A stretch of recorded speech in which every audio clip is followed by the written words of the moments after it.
Hey everyone, today we're going to make a dish my grandma used to make for me all the time when I was growing up. It's called Dawood Basha.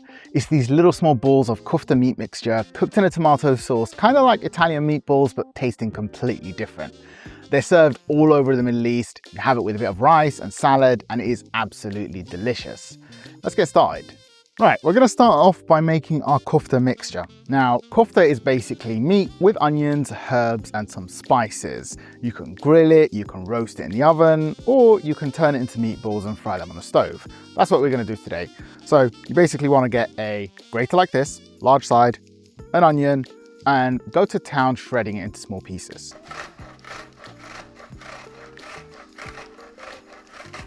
Now, once you've grated your onion, you should be left with some fine onion pulp. If you aren't someone who likes to grate things manually, you can throw this into a mini food processor and blitz it up a bit. You don't get as nice a texture if you do that as you manually grate it, but it works fine if you're in a rush. Next thing you'll do is you'll grab a fine mesh strainer like this and you're going to use it to squeeze out some of the liquid that's in these onions. There's a lot of liquid in there and it will make the mixture looser if you leave it all in. However, if you prefer something with a bit more of a softer bite, and add a few breadcrumbs so you get that softer texture.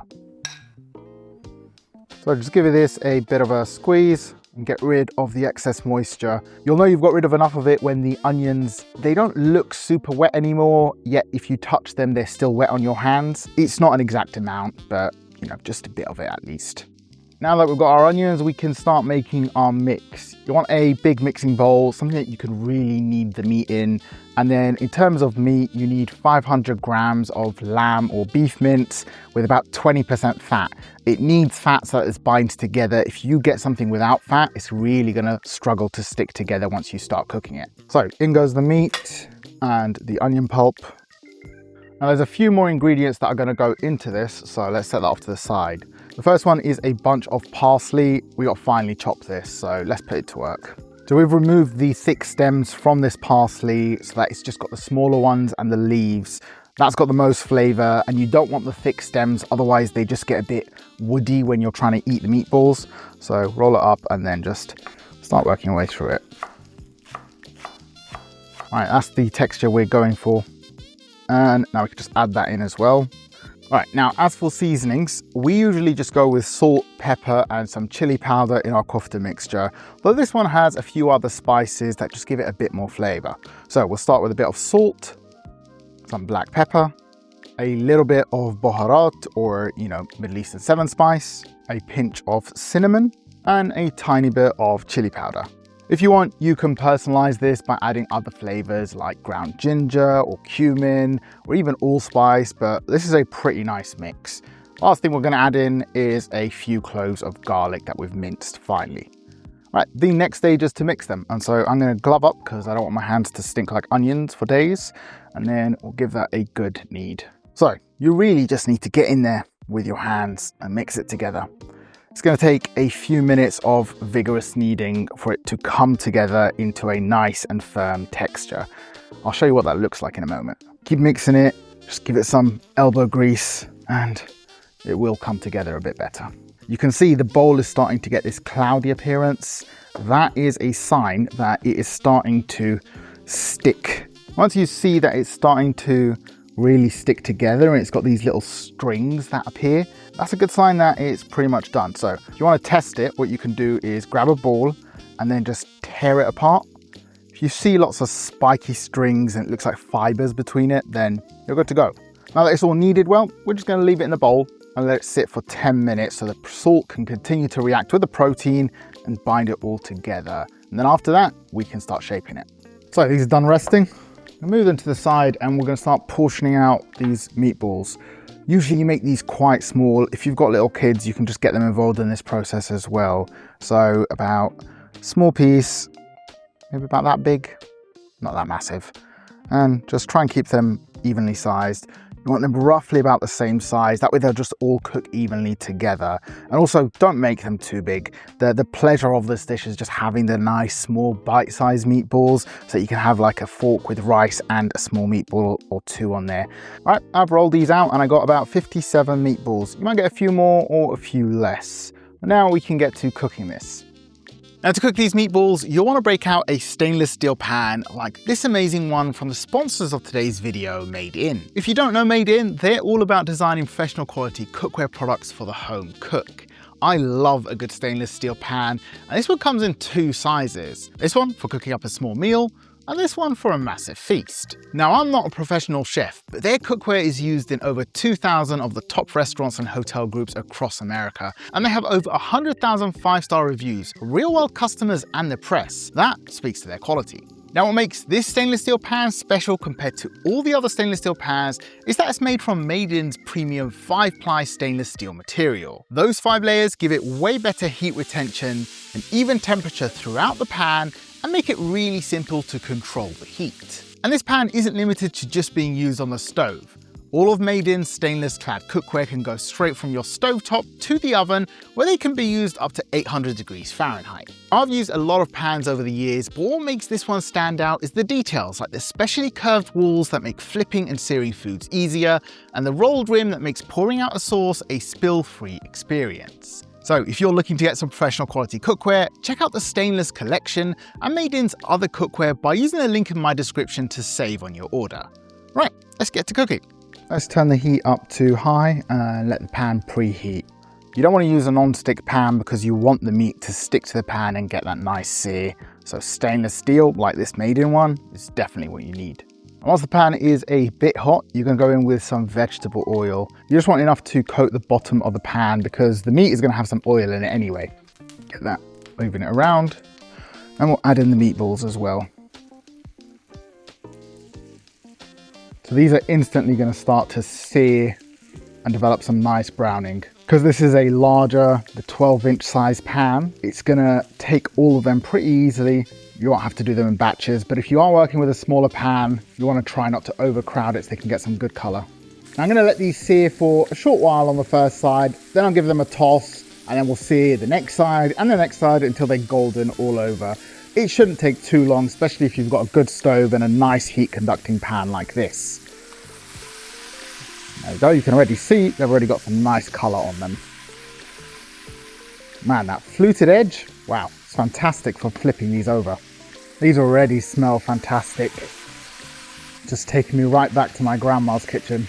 So these have just been searing for about 2 minutes or a little bit longer, and they've got a nice color all over. I mean, you don't have to get them super evenly colored because they're going to go into the sauce anyway, but once they have a bit of a sear like that, they're ready to go. Just get them out of the pan, set them aside. You don't want to overcook these. If you do overcook them, they can go a bit tough and it's not nice. No one likes a tough meatball, but if you cook them this way, you'll get that nice springy kebab-like texture, which, oh, it's just so good. All right, I'm gonna set those aside, and then we're gonna continue to use this pan to make the sauce, and then we're gonna add those back in a moment. There's a frond that's come together on the bottom of the pan here, some nice browning, and that's gonna give the sauce extra flavor. So I'm gonna turn the heat to medium-high, and then I'm gonna go in with a finely diced onion. This is going to make the base of our sauce. We're going to cook this for about 4 to 5 minutes, maybe a bit more, just until it starts to caramelize and soften. And that's, as it's cooking, it's just going to release some liquid and lift up all of those golden bits that are stuck to the bottom of the pan. Now while that continues to saute, I'm just going to blend together a can of tomatoes. These are finely chopped tomatoes, and if you use them in the sauce, it'll give you a nice chunky sauce. I prefer the sauce a bit smooth, so I'm just going to blend these up so it's nice and smooth, and then we'll use them in the sauce.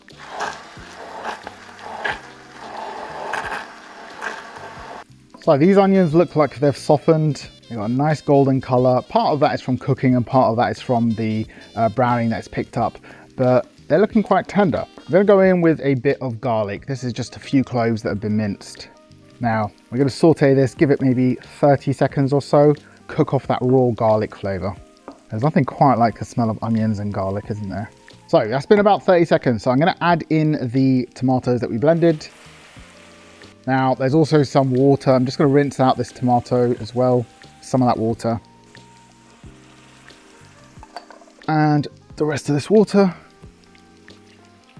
And then we've got a bit of salt, a little bit of black pepper, And the last thing is a little bit of white vinegar. This is just going to balance out the acidic flavors in here, and I don't know, it just makes the sauce all come together really nicely. I'll just give that a mix, and then what we're going to do is we're going to turn up the heat and bring this up to a boil so that it can start cooking off. All right, that's come up to a boil. So I'm going to reduce it down to medium now, and maybe medium low. And we're going to leave it to simmer. So we're going to give it maybe 10, 15 minutes, and I'll see you back here. It's been about 10, 15 minutes now. The sauce has reduced nicely. It's got a thicker texture, no longer watery, but we're going to reduce it even further. But before we do that, what we want to do is add back in the kofta balls. So I'll just toss those in. And then just give them a stir. Make sure they're coated.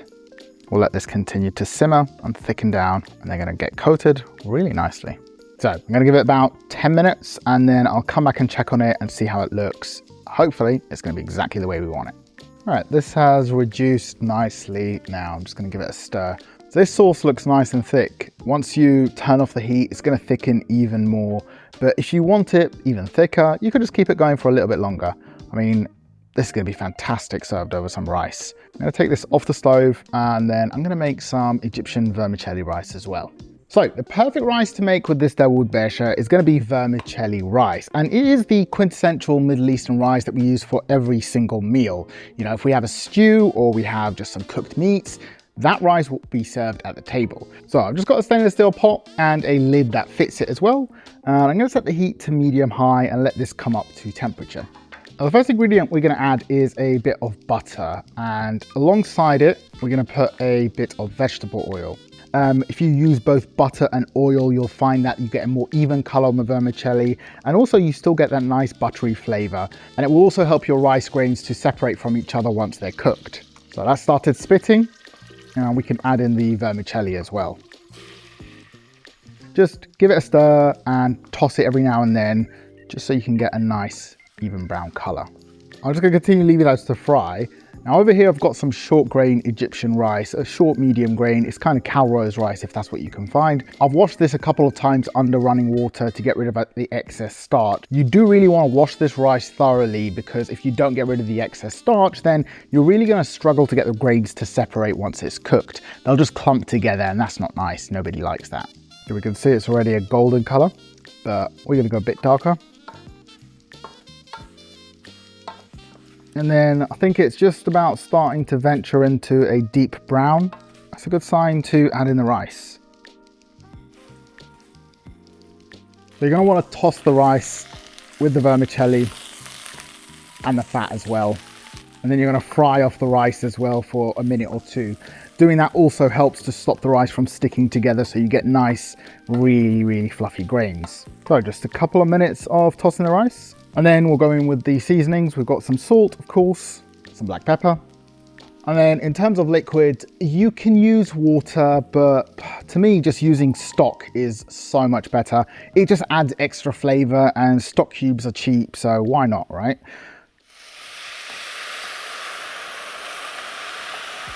I've poured in a bit of stock, and I'm just going to level the rice out so that I can get a visual indicator of how much more to add. You want to add enough so it just covers the rice by about a couple of centimeters, 1.5 to 2 centimeters, or, you know, just about a bit shorter than a large knuckle. Well, I don't know, there's no universal measurements on this. So now I can see it. I'm just going to continue topping it up. You're going to grab your lid and cover the rice. It should be boiling. You want to keep it boiling for about 2 to 3 minutes. While it is boiling, that liquid is going to get absorbed. And then after those 2 to 3 minutes, you'll come check on it, and hopefully the liquid will have disappeared, and then we can turn it to steam. Hey Google, set a timer for 2 minutes. Stop. So liquid has almost disappeared. Just going to turn that down to 2 out of 10, cover it. And then I'm going to let this steam for 20 minutes. Now, don't need to do anything during that time, but I'm also going to make a nice salad as well. So, hey Google, start a timer for 20 minutes. I'm going to make a pretty standard beledi salad, which is just the chunky salad you get all across the Middle East. This is kind of like the Egyptian version, though, you know, there's very minor differences between each of them. First vegetable that's going to go in is 1/4 of a red onion. I'm going to dice this nice and fine. If you prefer, you could use spring onions instead, but this is what I had on hand. And I'm gonna get rid of the sharpness of the red onion. So I'm just transferring these into a bowl, and then I'm gonna pour over a little bit of boiling water and just let that sit while I chop up the rest of the vegetables. Keep that to the side, and then let's do the cucumbers. You're just gonna dice things nice and chunky. Trim off the ends, or just dice them. Then we've got a couple of nice plum tomatoes. Again, we're going to cut these nice and chunky and add those into the bowl. Now these onions should have had enough time to just lose some of that harshness, so I'm just going to fish them out and add them in as well. Got a lemon that we're just going to freshly squeeze. You want about 4 tablespoons, so it might be a lemon, it might be 2 lemons, but I'm just going to go by eye here. I'm going to add half a teaspoon of salt and a half teaspoon of black pepper as well. Last thing is just a few teaspoons of white vinegar. We use this all the time in Middle Eastern cooking, but if you don't have white vinegar, just use apple cider or any other vinegar you have. And all that's left is to give it a very, very good mix. And that's my rice done, just in time. Stop. Right, that's thoroughly mixed. So I'm just gonna give it a good taste to check for seasoning and acid as well. That is perfect. And the rice is done. So I'll see you back here in a second. I'll show you what it all looks like. Nice and fluffy. Every grain is separated. This is going to be a pleasure to eat with the Dawood Basha. I'm just going to take a little taste. All that's left is to dish this up family style and garnish with a little chopped parsley, and then assemble a delicious plate just like this one.